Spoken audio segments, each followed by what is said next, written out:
안녕하세요. 저는 두 아들을 키우는 40대 워킹맘입니다. 초등학교 선생님이었던 엄마의 영향으로 저 또한 중학교에서 교편을 잡고 있어요. 아이들을 가르친다는 게 참 힘들지만 보람찬 일이라서 사명감을 갖고 열심히 일하고 있답니다. 우리 집 새 남자도 그런 저를 적극적으로 지지해주고 있어요. 올해 고등학생이 된 큰아들은 뭐든 알아서 척척 해내고요. 중학생인 작은 아들은 장래희망이 요리사라서 가끔 가족들 저녁 밥상까지 차려주곤 해요. 엄마는 집안일에 신경 쓰지 말고 일이나 열심히 하라면서요. 남편도 재택 가능한 개발자라서 집에 있는 시간이 많거든요. 그만큼 아이들 돌보는 일이나 가사 일에도 적극적이랍니다. 사실 결혼 전에 남편이 제게 그런 말을 했었어요. 난 결혼이 당신에게 족쇄가 아닌 날개가 됐으면 좋겠어. 그러니까 결혼하고 나서도 당신 하고 싶은 거 다 하고 살아. 내가 얼마든지 도와줄 테니까. 세상에 이렇게 말해주는 남편이 몇이나 되겠어요. 우리 세대에선 더욱더 드문 일이죠. 친구들도 제가 남자 하나는 잘 만났다면서 얼마나 부러워하는지 몰라요. 그럴 때마다 전 아빠에게 너무 감사함을 느낀답니다. 쓰레기 같은 남자와 결혼할 뻔한 걸 구해주고 지금 이 남자를 소개해준 게 바로 아빠거든요. 사실 전 남자 보는 눈이 없는 편이에요. 젊은 시절 별 볼 일 없는 남자들을 만나 부모님 속을 꽤나 썩였죠. 처음 결혼을 결심했던 그 남자 역시 속빈 강정이었어요. 아니, 그보다 더한 썩은 강정이었죠. 그 남자는 지금 생각해도 너무 치가 떨려요. 어떻게 그런 끔찍한 짓을 저지르고도 제 앞에선 멀쩡한 척 사랑꾼 연기를 할 수 있었는지. 아빠가 아니었다면 전 그 남자와 아무것도 모른 채 결혼하고 평생 불행 속에서 살았겠죠. 도대체 무슨 사연인지 궁금하신가요?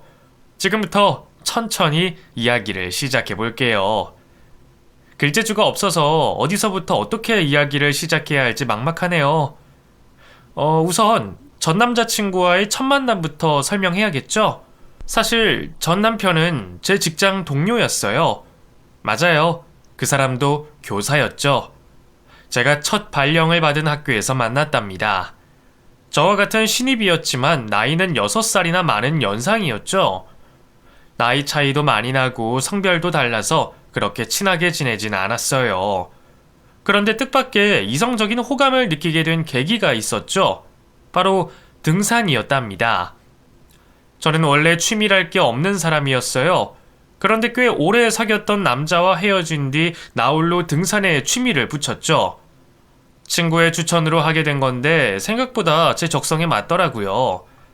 묵묵히 산을 오르고 올라 정상에 도착했을 때의 그 뿌듯함이란 전국에 있는 명산은 죄다 정복해보겠다는 꿈에 불타기도 했었죠. 그날도 그랬어요. 새벽에 일어나 평소처럼 등산복을 갖춰 입고 집 근처에 있는 산으로 향했죠. 이미 몇 번을 올라갔던 산이지만 별다른 선택지가 없었어요. 제가 운전을 못해서 길게 휴가를 낸 게 아닌 이상 주말에는 어디 멀리 갈 수가 없었거든요. 그래도 정복했던 산을 또 오르는 건 역시 나름의 즐거움이 있어 기쁜 마음으로 산을 타기 시작했죠. 그런데 산 중턱쯤 올랐을까요? 갑자기 웬 남자가 쫓아와 말을 걸기 시작했어요. 혼자 오셨어요? 저도 혼자인데 같이 올라가실래요? 아니요, 괜찮아요. 전 혼자가 편해서요. 에이, 그러지 마시고 같이 걸어요. 몇 살이에요? 여기 자주 오시나 봐요. 거절했는데도 남자는 끈질기게 말을 붙였어요. 등산로가 하나다 보니까 피하기에도 마땅치가 않더군요. 빨리 걷기 시작하면 그 남자도 속도를 올리고 그렇다고 아예 보내버리려고 속도를 늦추면 또 귀신같이 그 남자도 천천히 걷더라고요. 정말 짜증났죠. 이따 하산하면서 도토리묵에 막걸리 한 잔 어때요? 여기 맛있는 집 있는데. 네? 사람이 이렇게까지 얘기하는데 계속 무시할 거예요? 그만 좀 튕기지. 짜증나려고 하는데. 시간이 흐를수록 남자는 위협적으로 목소리를 높이기 시작했어요. 급기야 계속 무시할 거냐고요? 하고 성을 내면서 제 팔을 붙잡으려고 하더군요. 이거 놔요. 왜 이러는 거예요? 그러니까 좋게 말했을 때 못 이기는 척 넘어올 것이지. 예쁘지도 않은 게 왜 이렇게 비싸게 굴어? 남자는 제 팔을 더욱 꽉 쥐고 성큼 다가왔어요. 주변을 둘러보니 뜨문뜨문 있던 다른 등산객들도 전혀 보이지 않았죠. 이대로는 정말 큰일 나겠구나 싶었던 바로 그 순간이었어요. 웬 남자가 등산로 저편에서 불쑥 나타나 손을 흔들더군요. 김 선생, 여기서 다 보네요. 이 선생님? 남자의 정체는 다름 아닌 학교에서 함께 근무하던 동료 교사였어요. 평소 친하게 지내던 사람도 아니었는데 그런 상황에서 만나니까 갑자기 확 안심이 되더라고요. 이분은 누구예요?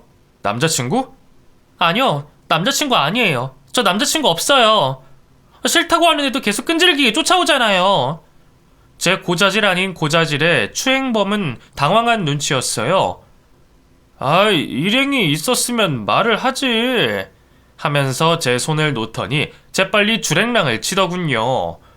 쫓아가서 한 소리 해주고 싶었지만 그 순간 몸의 긴장이 확 풀리더라고요. 그대로 주저앉아 버리자 놀란 이 선생님이 제게 다가오더군요. 김 선생, 괜찮아요? 저놈이 무슨 몹쓸 짓이라도 한 거예요? 아니요, 그런 거 아니에요. 그냥 너무 놀라서. 안심이 됐기 때문일까요? 갑자기 눈물이 왈칵 쏟아지더라고요.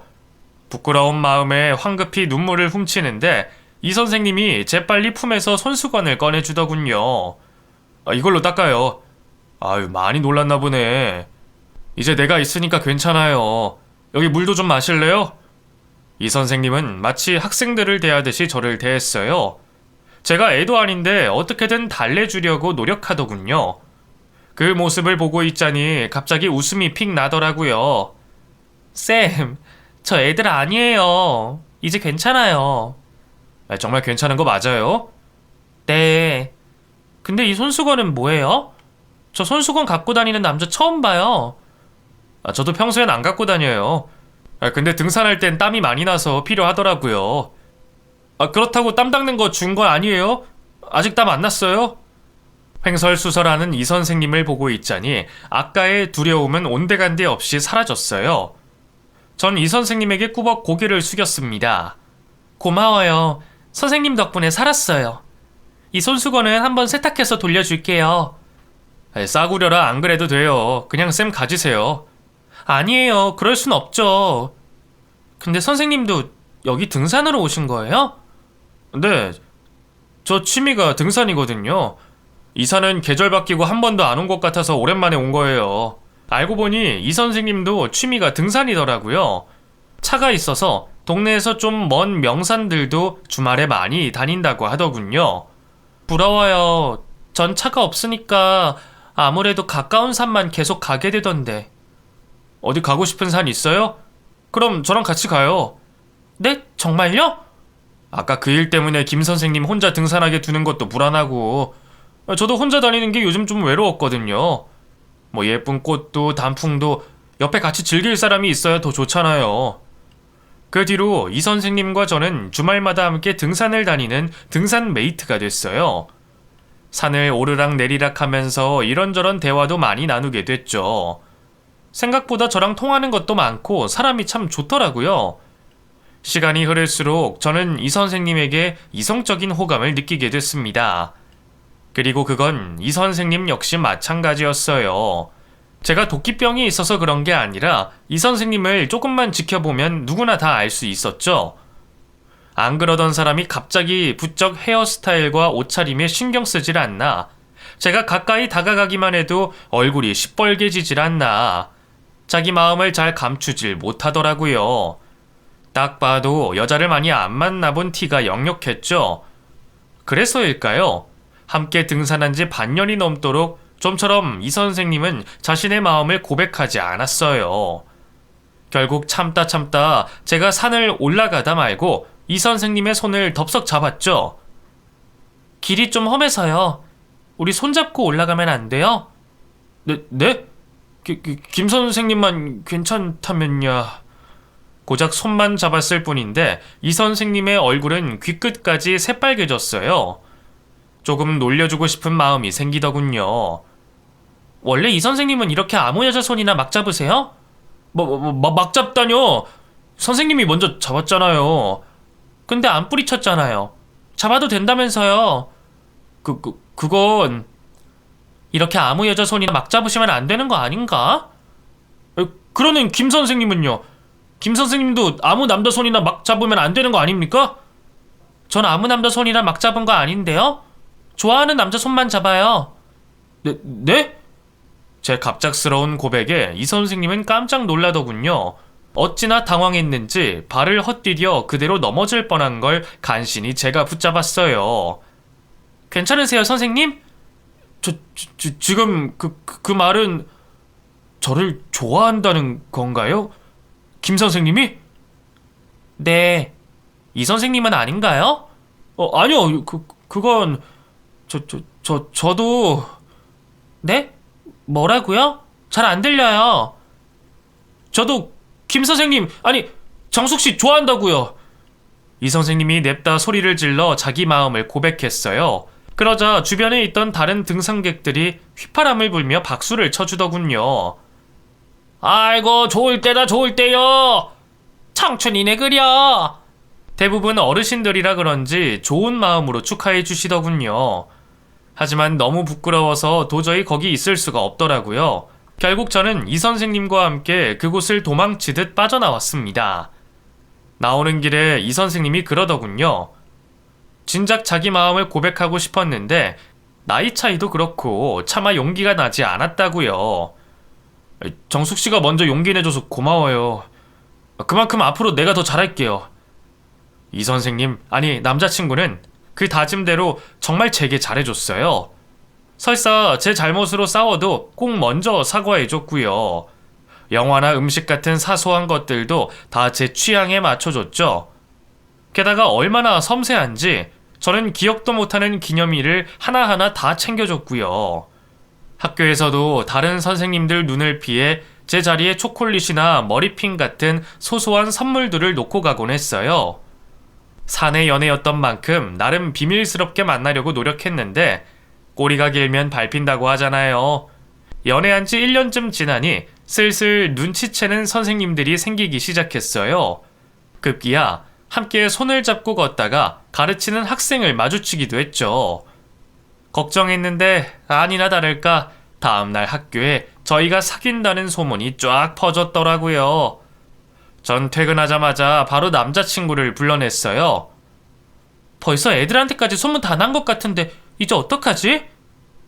어떡하긴 뭘 어떡해. 우리가 불륜도 아니고 나이 찬 처녀 총각이 만나겠다는데 자기들이 뭘 어쩔 거야. 남자친구는 의외로 태연했어요. 불안해하는 건 저뿐이었죠. 그러다 우리가 헤어지기라도 하면 사람들이 얼마나 입방아를 찧어내겠어. 그냥 나나 오빠 한 명이 전근을 갈까? 제 말에 갑자기 남자친구는 앉아있던 자세를 바로 했어요.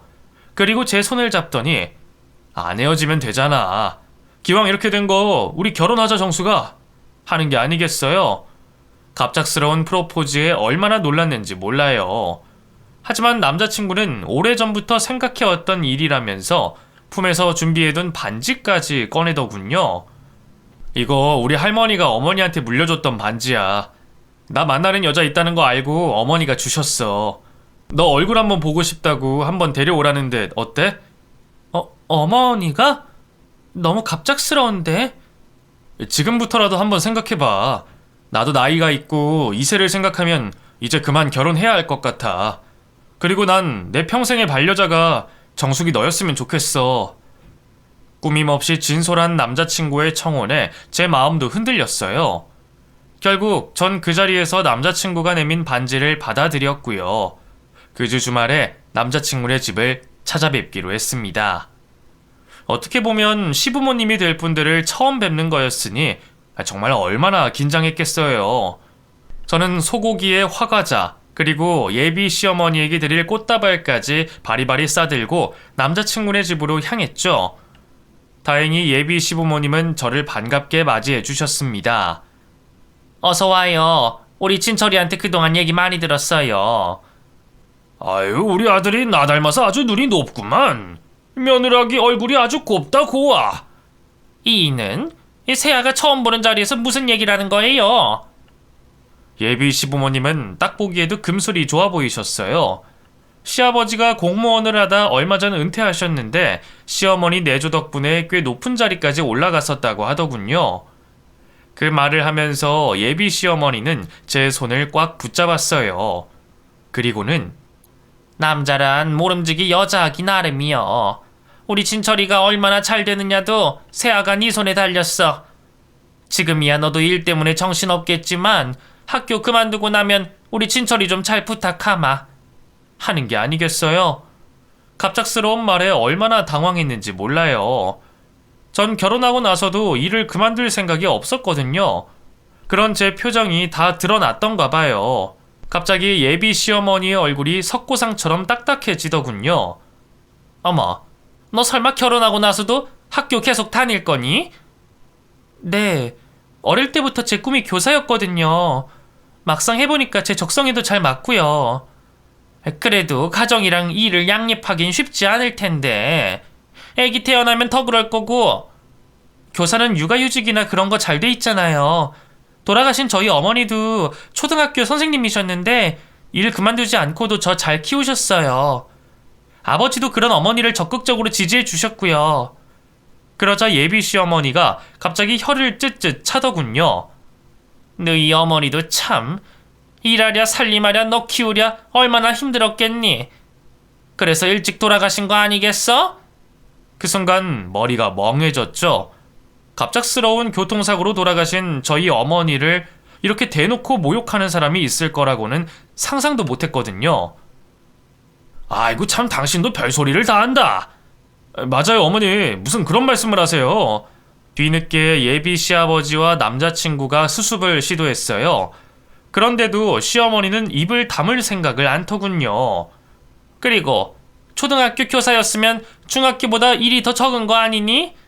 너 정말 일하면서도 우리 친철이 아침 저녁 다 챙겨줄 수 있어? 거기서 바로 자리를 박차고 일어나 화를 냈어야 하는데 그런 자리가 처음이었던 저는 어버버거리다가 간신히 입을 열었습니다. 아침을 꼭 저만 챙겨줘야 하나요? 저도 일할 텐데 같이 서로 번갈아 가면서 챙기면 되죠.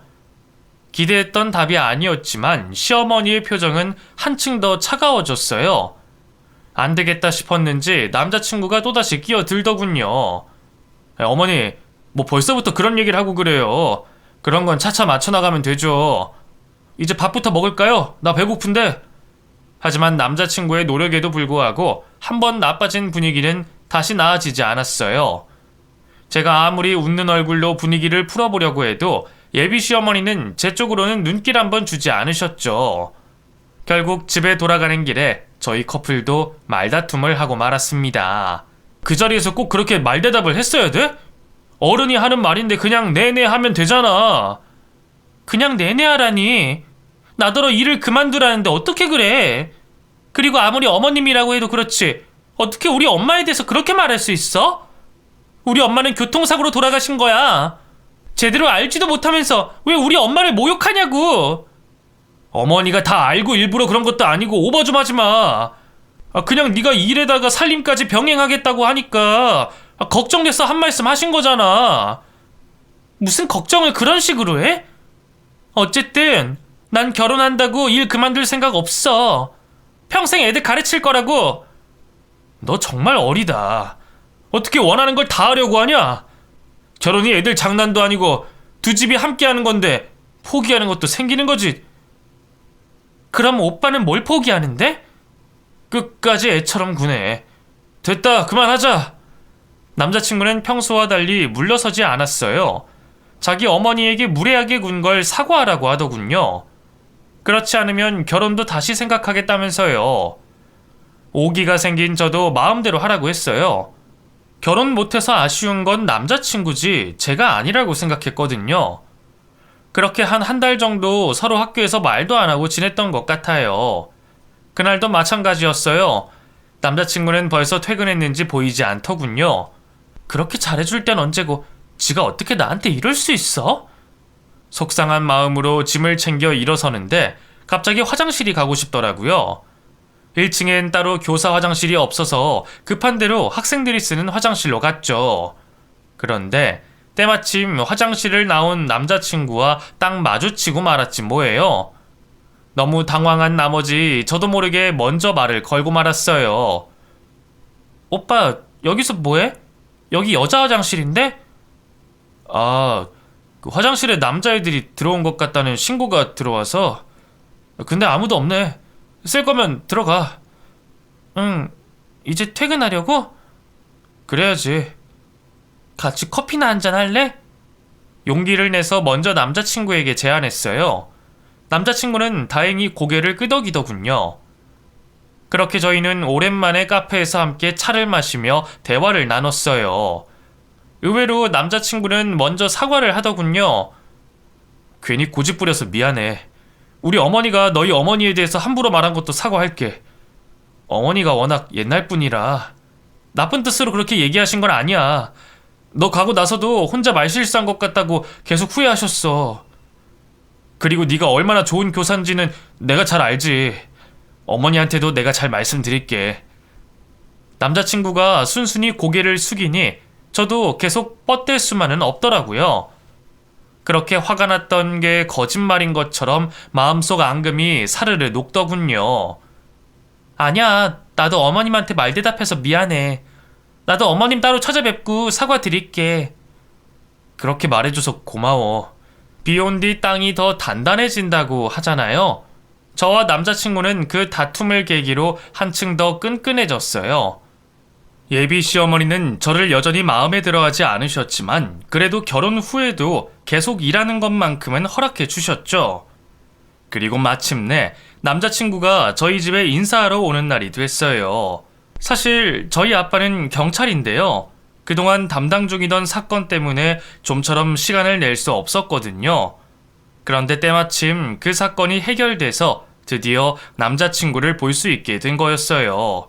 남자친구는 좀처럼 입지 않던 정장까지 쫙 빼입고 나타나 저를 놀라게 했죠. 오빠, 옷에 엄청 힘줬네? 그럼 너희 아버지한테 잘 보여야지. 잔뜩 긴장한 남자친구가 참 귀엽더라고요. 그렇게 남자친구와 함께 집으로 향하는데 갑자기 전화가 오더군요. 아빠였어요. 아빠 어디야? 나 지금 출발하는데. 아이고, 이거 어떡하지? 갑자기 사건 하나가 들어와서 이것까지 조서 좀 쓰고 가야 할 것 같은데. 그럼 오늘 아예 못 보는 거야? 한두 시간이면 될 것 같은데 기다릴 수 있겠어? 다행히 남자친구는 기다리겠다고 하더라고요. 뭐 저야 익숙한 일이었지만 남자친구는 그렇지 않을 테니 참 미안하더라고요. 미안해. 이 경찰이라는 게 원래 이래. 우리 아빠 나 학교 졸업식 같은 것도 한 번도 온 적 없어. 난 괜찮으니까 너무 신경 쓰지 마. 오빠 배고프면 우리 먼저 밥 먹을까? 아니야, 그 장인어른 처음 뵙는 건데 그건 말도 안 되지. 기다릴게. 다행히 아빠는 1시간이 좀 넘어서 집에 도착을 했어요. 아빠를 보자마자 남자친구는 90도 각도로 허리를 숙이더군요. 안녕하세요, 아버님. 처음 뵙겠습니다. 저 정숙이랑 같은 학교에서 일하고 있는 이진철이라고 합니다. 아, 만나서 반가워요. 오래 기다렸죠? 아닙니다. 얼마 안 기다렸습니다. 근데 우리가 어디서 본 적이 있나? 왜 이렇게 낯이 익지? 아빠는 남자친구의 손을 잡고 악수하면서 고개를 갸우뚱했어요. 혹시 범죄 저지른 적은 없죠? 아빠, 그걸 말이라고 해? 하하하, 농담이다, 농담. 어색하게 웃는 아빠를 끌고 함께 식탁으로 갔어요. 가사를 도와주는 아주머니가 한상 가득 음식을 차려주셨죠. 많이 들어요. 네, 잘 먹겠습니다. 다 같이 막 식사를 시작하려던 차였어요. 갑자기 어디선가 진동음이 울리더군요. 죄송합니다. 남자친구의 핸드폰이었어요. 남자친구는 황급히 핸드폰을 꺼내 문자를 확인하고 다시 핸드폰을 집어넣었죠. 누구한테 온 거야? 그냥 광고 문자야. 그런 저희를 말없이 지켜보던 아빠가 갑자기 자리에서 벌떡 일어났습니다. 그리고는 갑자기 제게 잠깐만 베란다로 나가자고 하더군요. 할 말이 있다면서요. 갑자기? 밥 먹고 얘기하면 안 돼? 잠깐이면 돼. 전 아빠 손에 이끌려 베란다로 나갔어요. 도대체 무슨 소리를 하려나 싶었는데 아빠는 대뜸 저놈하고 정말 결혼할 거냐? 하고 묻더군요. 얼마나 당황했는지 몰라요. 갑자기 그게 무슨 말이야? 당연히 결혼하려고 데려왔지. 안 돼. 아빠는 허락할 수 없다. 저놈하고 결혼하면 네 인생 끝이야. 뭐? 갑자기 그게 무슨 말이야? 아빠가 저 사람을 언제 봤다고 그런 말을 해? 황당한 마음에 따져봐도 아빠는 꿈쩍도 하지 않았어요. 오히려 베란다를 나가더니만 남자친구에게 미안한데 이만 가주게. 내 딸하고도 헤어지고 하는 게 아니겠어요. 놀란 남자친구가 벌떡 자리에서 일어났어요. 아버님, 제가 뭔가 실수를 했다면. 누가 자네 아버님인가? 얼른 썩 꺼지지 못해! 아빠, 왜 그래? 미쳤어? 전 남자친구를 쫓아내려는 아빠의 앞을 막아섰어요. 그리고 갑자기 왜 이러냐고 언성을 높였죠. 뭐가 그렇게 마음에 안 들어서 그러는지 모르겠는데 난 이 사람 사랑해. 꼭 결혼할 거라고. 저도 마찬가지입니다. 마음에 안 드는 점이 있다면 말씀해 주세요, 아버님. 그게 뭐든 고치겠습니다. 남자친구까지 나서서 그렇게 말하자 아빠는 입을 다물었어요. 그리고 긴 한숨을 쉬더니만 저를 보고 네가 충격받을까봐 조용히 처리하려고 했는데 안 되겠다. 따라 나와 하더군요. 저는 영문을 모른 채 아빠를 따라 집 밖으로 나왔어요. 어정쩡하게 서 있던 남자친구도 그 뒤를 따랐죠. 아빠는 저희를 차에 태우고 어딘가로 향했어요. 도대체 어딜 가나 했더니만 경찰서였죠. 아빠가 근무하는 곳이었어요. 아빠, 갑자기 여긴 왜 왔어? 어리둥절해 차에 내린 순간이었어요. 아빠가 갑자기 남자친구를 향해 묻더군요. 지금이라도 진실을 고백하는 게 어때? 네? 그게 무슨 말씀이신지. 끝까지 잡아떼겠다 이거지? 좋아, 후회하지 말게. 아빠는 저와 남자친구를 데리고 경찰서 안으로 들어갔어요. 그리고 자기 자리로 가더니 컴퓨터를 켜 무언가를 보여주더군요. 자세히 보니 등산로를 찍은 CCTV 녹화 영상이었어요. 이걸 왜 보여주는 거야? 일단 봐봐. 아빠의 말대로 얌전히 영상을 보던 저는 이내 경악하고 말았습니다. CCTV에선 모자를 깊숙이 눌러 쓴 웬 남자가 여자 등산객들의 뒤에 바짝 붙어 쫓아다니고 있었어요. 왜 저러나 싶었는데 손에 쥔 핸드폰이 여자의 하체 쪽을 향하고 있더군요. 여자는 쫙 달라붙은 레깅스를 입었고 말이죠. 딱 봐도 불순한 의도로 접근한 거였어요. 아니나 다를까 한 여자가 그걸 알아채고 항의하자 바로 달아나려 하더군요. 하지만 여자가 더 빨랐어요. 재빨리 남자의 팔을 잡고 못 가게 막았죠. 그러자 곧 몸싸움이 시작됐고 엎치락 뒤치락 하던 여자의 손이 남자의 모자를 벗긴 순간 전 그대로 굳어버리고 말았습니다. 그 남자의 정체는 다름 아닌 제 남자친구였어요. 이게 대체 무슨... 아니지 오빠. 저는 남자친구에게 고개를 돌려 물어봤어요. 하지만 남자친구는 시체처럼 하얗게 질린 채 아무 말도 못하더군요. 아까 자네가 핸드폰을 꺼낸 순간 딱 알았지. 그런 구형 핸드폰을 쓰는 사람이 많지가 않거든. 그게 무슨... 사람 잘못 보신 것 같습니다. 전 아니에요. 그래? 그럼 일단 핸드폰부터 확인해보자고. 참고로 이미 지웠어도 다 되살릴 수 있는 거 알지? 그 순간 남자친구가 저를 밀치고 뒤돌아 뛰기 시작했습니다. 그대로 도망치려는 거였어요. 박형사, 저놈 잡아! 이번에 산에서 몰래 카메라 찍은 그놈이니까! 아빠의 고함에 주변에 있던 경찰들이 그런 남자친구를 뒤쫓기 시작했습니다. 그 아수라장에 저는 그대로 정신을 놓아버렸어요. 남자친구가 불법 촬영이나 하는 파렴치한이었다니 도무지 맨정신으로는 버틸 수가 없었습니다. 다시 정신을 차렸을 땐 아빠가 남자친구를 조사 중이었어요. 남자친구는 저는 안 그랬다고요.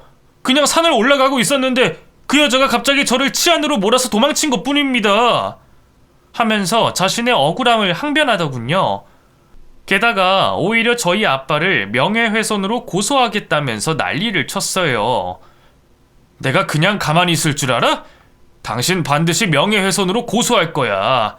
정숙이 아버지라고 해도 용서 못한다고! 나야말로 너 절대 용서 못해! 어디 불법 촬영이나 하는 더러운 새끼가 내 딸을 넘봐! 조사는 1시간이 넘도록 계속됐어요. 그러다 아빠가 잠시 자리를 비운 새 남자친구에게 다가가 물었죠. 도대체 왜 그런 짓을 한 거야? 난 안 그랬다고! 그냥 그 여자가 혼자 멋대로 오해한 것 뿐이란 말이야. 정말이야? 정말 그 여자 몰래 안 찍었어? 그래, 안 찍었어. 너까지나 의심하면 어떡하냐? 남자친구의 핸드폰은 깨끗했어요. 지운 영상을 되살리려면 시간이 걸린다고 하더군요. 그걸 안 남자친구는 더욱더 자신의 억울함을 호소했고 저는 흔들리기 시작했습니다. 그런데 남자친구의 충격적인 비밀은 거기서 끝이 아니었습니다. 뭐야 이 자식, 너 초범이 아니네? 전과를 조회한 아빠의 말에 남자친구는 흠칫했어요. 정말 기가 막히게도 남자친구는 과거에도 지하철에서 불법 촬영을 하다 잡혔던 전력이 있었습니다. 그제야 남자친구에게 쓰였던 콩깍지가 깨끗하게 벗겨지더군요. 억울하긴 개뿔. 남자친구는 불법 촬영 범죄자가 확실했어요. 문득 만난 지 얼마 안 됐을 때 아빠가 경찰이라는 걸 알고 깜짝 놀라던 남자친구가 생각나더군요. 전과까지 있으면서 억울하긴 뭐가 억울해? 이 더러운 자식, 어떻게 그동안 나를 감쪽같이 속인 거야? 제가 미친 사람처럼 화를 내기 시작하자 남자친구도 더는 잡아떼는 게 힘들다고 생각이 들었던가 봐요. 같이 언성을 높이면서 대거리를 하더군요. 내가 속이긴 뭘 속였다고 그래? 이게 다 네가 잠자리에서 만족을 안 시켜주니까 그런 거 아니야? 너랑 하고 만족했으면 내가 다른 여자한테 이런 짓을 했겠어? 오히려 적반하장식으로 큰소리치는 남자친구를 보고 있자니 정말 기가 막혔죠. 그래서 지금 이런 범죄를 저지른 게 내 탓이라는 거야? 그럼 3년 전에 저지른 범죄는 어떻게 설명할 건데? 그건 나 만나기 전이잖아. 몰라. 그렇게 따지고 들지 좀 마. 어쨌든 다 네 탓이라고. 네 아빠가 경찰인 거 알았던 그 순간에 바로 헤어졌어야 하는데 재수가 없으려니까 진짜. 남자친구는 제 생각보다 더 쓰레기였어요. 이런 쓰레기가 어떻게 그동안 아이들을 가르쳤을까 싶을 정도였죠. 그리고 그 순간 흠칫하더군요. 아이들이라니 학교는 안전한 건가? 문득 여자 화장실에서 남자친구를 마주쳤던 일이 생각났어요. 망설이던 저는 바로 아빠에게 말했죠. 아빠, 학교도 좀 조사해봐야 할 것 같아요. 이 사람이 여자 화장실에서 나오는 걸 본 적이 있어요. 뭐? 그게 정말이냐? 네, 제가 학교에 연락 좀 해볼게요. 저는 바로 품에서 핸드폰을 꺼냈어요. 그러자 남자친구가 잠깐만! 하면서 저를 불러 세우더군요. 그리고는 좀 전에 그 드세던 기세는 어디 갔는지 갑자기 제 앞에 털썩 무릎을 꿇더라고요. 내가 미안해, 정수가. 예전에 몰래카메라 걸렸던 건 정말 실수였어. 다른 걸 찍으려고 했던 건데 어떻게 하다 보니까 변태로 몰려서 그렇게 된 거라고. 그러다 너 만나고부턴 한 번도 그런 일 없었어. 근데 이번엔 오랜만에 혼자 등산하다 보니까 그만 실수한 거야. 그 여자 몸매가 너무 좋아서 그냥 사진으로 간직하려고만 했던 거라고. 그게 그렇게 죽을 죄는 아니잖아. 제발 한 번만 용서해주라. 네가 원한다면 그 여자분한테도 사과하고 네 앞에도 다신 안 나타날게. 응? 뭐야? 갑자기 왜 이래? 갑자기 그러는 게 아니라 실수니까 한 번만 넘어가 달라는 거지. 내가 다 잘못했다고. 굳이 학교에 알려서 좋을 게 없잖아. 안 그래? 갑자기 태도가 저자세로 바뀐 게 너무 수상했어요. 직감적으로 뭔가 더 있다는 걸 느꼈죠. 저는 애원하는 남자친구를 모른 척하고 바로 교장 선생님께 연락드려 상황을 설명했어요. 다행히 교장 선생님은 바로 관리인들을 시켜 학교 이곳저곳을 수색했죠. 결과는 충격적이었습니다. 남자친구가 담당하는 학년 화장실에서 여러 개의 몰래카메라가 발견됐거든요. 수사 결과 남자친구가 설치한 게 맞았죠. 정말 구역질이 치밀어 올랐어요. 성인 여성들을 불법 촬영한 것도 역겨운데 이제 자라나는 아이들에게까지 그런 몹쓸 짓을 했다니 천벌을 받아도 마땅한 놈이었죠. 남자친구는 끝까지 자기가 한 짓을 아니라고 잡아떼더군요. 하지만 이미 카메라에 남자친구의 지문이 선명하게 남아 있었고요. 남자친구의 개인 컴퓨터를 확인한 결과 관련 영상들이 무더기로 발견됐죠. 그러자 남자친구는 또다시 무릎을 꿇고 제게 애원했어요. 제발 한 번만 용서해주라. 우리 엄마 나만 보고 사는 거 알잖아. 우리 아빠도 사실 뇌물 때문에 잘린 거란 말이야. 연금도 끊긴 지 오래라서 나 학교 그만두면 당장 우리 집 먹고 살 길이 막막해. 그런 놈이 학교에서 불법 촬영은 왜 하니? 그렇게 생계가 중요했으면 딴짓 안 하고 열심히 살았어야지. 이미 교장 선생님도 아시고 다른 선생님들도 다 알아. 내 손을 떠난 일이라고.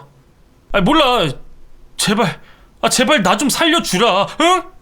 자기가 어떻게 좀 해줘. 고작 여자들 사진 몇 번 찍은 거 가지고 이렇게 모든 걸 다 잃을 수는 없잖아. 고작 사진 몇 번? 네가 아직 정신을 덜 차렸구나.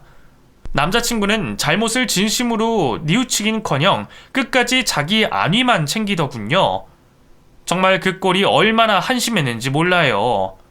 남자친구는 끝까지 법적 처분을 받아들이지 않으려고 했고요. 실형이 선고된 뒤에도 항소를 했어요. 하지만 항소에도 불구하고 징역 2년이 선고됐고 교육청 징계위원회 결과 파면이 확정됐죠. 징역이 너무 짧게 나온 게 마음에 들지 않았지만 그래도 다시 교편을 잡을 수 없게 된 것만으로도 다행이다 싶었어요. 그런 인간이 다시 학교로 돌아올 걸 생각하면 너무 끔찍했거든요. 모든 사건이 일단락된 뒤에 아빠는 제게 우리 딸 제발 남자 보는 눈 좀 길러라. 생전 처음으로 결혼하겠다고 데려온 놈이 그딴 놈이라니 그게 말이 돼? 하며 야단을 치셨죠. 너무 맞는 말이라서 입이 10개라도 할 말이 없더라고요. 오히려 제가 너무 풀이 죽자 아빠가 미안해 하더군요. 그놈이 나쁜 거지 우리 딸한테 무슨 죄가 있겠어. 너무 마음 쓰지 말고 그런 자식은 빨리 잊어버려. 아빠, 그렇게 얘기해줘서 고마워요. 고맙긴. 얼른 훌훌 털고 일어나. 네가 이러고 있는 거 알면 하늘에 있는 엄마도 가슴 아파서 운다. 알았지?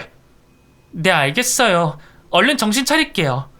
하지만 아빠의 위로에도 불구하고 전 남자친구와의 일은 제게 큰 트라우마가 됐어요. 워낙 소문이 많이 돌아서 결국 저도 학교를 옮겨야 했고요. 한동안 남자 불신에 걸려 정신과 치료까지 받았죠. 운이 좋아 그 자식이 저를 안 찍었으니 망정이지 만약에 저도 피해자였다면 과연 견딜 수 있었을지 자신이 없더라고요. 차라리 평생 남자를 만나지 않고 혼자 사는 게 낫겠다는 생각까지 들더군요. 시간이 약이라고 하는데 이상하게 저는 날이 갈수록 남자 불신이 더 심해지기만 하더라고요. 그런 저를 보다 못한 아빠는 제발 연애 좀 하라면서 제게 남자를 소개해 주셨어요. 아빠 친구 아들인데 미국에서 유학하다 귀국해 지금은 IT 개발자로 일하고 있다면서요. 거절해도 끈질기게 얘기를 꺼내서 결국 울며 겨자 먹기로 만났는데 생각보다 괜찮은 남자였어요. 제가 과거의 사건 때문에 남자에 대한 트라우마가 있다는 걸 알면서도 모든 걸 다 포용해 주려고 했죠. 정숙 씨 잘못 아니잖아요. 전 얼마든지 기다릴 수 있어요. 부담스럽다면 일단 친구부터 시작해보는 건 어때요? 남자의 권유로 가볍게 친구처럼 만나기 시작하다 보니 점점 마음이 열리더라고요. 결국 전 몇 년 뒤 그 남자와 결혼식을 올렸고요. 저만의 가정을 꾸려 두 아들의 엄마가 됐답니다. 이 바닥이 워낙 좁다 보니까 아직도 간간히 전 남자친구의 소식을 전해 듣고 있는데요. 듣자 하니 징역형을 살다 나온 이후로 학원 강사를 하고 있다고 하더군요. 그런 놈이 또 애들을 가르친다니 세상 말세다 싶었는데 거기서도 정신을 못 차리고 불법 촬영을 하려다가 걸려 쫓겨났다고 하네요. 조금 공부해보니 그것도 마약이나 술처럼 일종의 중독이라고 하더군요. 지금은 학원가에도 쫙 소문이 나서 결국 쥐 죽은 듯이 살고 있다는데 듣자 하니 전 남자친구의 어머니가 식당 일을 해서 번 돈으로 세 식구가 먹고 살고 있다고 하더군요. 그 고령의 나이에 40 넘은 아들을 먹여 살려야 하는 어머니의 신세가 안타깝게 느껴지기도 하지만 자업자득이라고 생각해요. 얼마나 아들을 우쭈쭈 감싸고만 살았을지 뻔히 보이거든요. 전 남자친구와 이별한 뒤 저는 그 누구보다 잘 살고 있어요. 한동안 트라우마 때문에 힘든 시간을 보내기도 했지만 지금의 남편 덕분에 잘 극복할 수 있었죠. 남편이 없었으면 저는 아마 지금도 불행의 늪에서 허우적거리고 있었을 거예요. 아빠 덕분에 똥차 피하고 벤츠를 만난 거죠. 아빠는 현재 경찰을 은퇴하고 제2의 인생을 살고 계세요. 남편과 상의 끝에 모셔와서 같이 살려고 했는데 오히려 본인이 더 불편하다면서 칼같이 거절하시더군요. 지금은 아빠 고향으로 내려가서 농사며 화분 가꾸기며 여러가지 소일거리로 바쁘게 지내고 계세요. 얼마 전부터는 여자친구도 생겨서 주말마다 산이며 들로 놀러 다니기 바쁘답니다. 처음엔 돌아가신 엄마 때문에 서운한 마음이 들기도 했지만 그것도 아주 잠깐이었어요. 아빠가 평생 혼자이길 바라진 않았으니까요. 엄마가 일찍 돌아가셔서 더 외롭게 지내셨던 만큼 지금은 사랑하는 분과 함께 더 행복하게 살길 바래요. 사람은 역시 혼자일 때보다 둘일 때 더 행복하니까 말이죠. 지금도 가끔 생각해요. 아빠가 그때 경찰이 아니라서 전 남자친구의 실체를 몰랐다면 어떻게 됐을까? 그대로 결혼했을 걸 생각하면 정말 등 뒤로 소름이 돋는답니다. 부모님 말씀을 들으면 자다가도 떡이 나온다고 하잖아요. 역시 옛 어른들의 말씀은 틀린 게 하나도 없다니까요. 물론 제가 이런 얘기를 하면 아들들은 또 잔소리 한다면서 인상을 쓰지만 말이에요. 지금 제 말을 깨닫기엔 너무 어린 나이라서 그런 거겠죠? 시간이 흘러 결혼할 나이가 되고 누군가의 부모가 되면 그땐 아들들도 제 말을 이해하는 날이 오겠죠. 하지만 그런 날이 너무 빨리 오진 않았으면 좋겠어요. 긴 얘기 들어주셔서 감사합니다. 모두 행복하세요.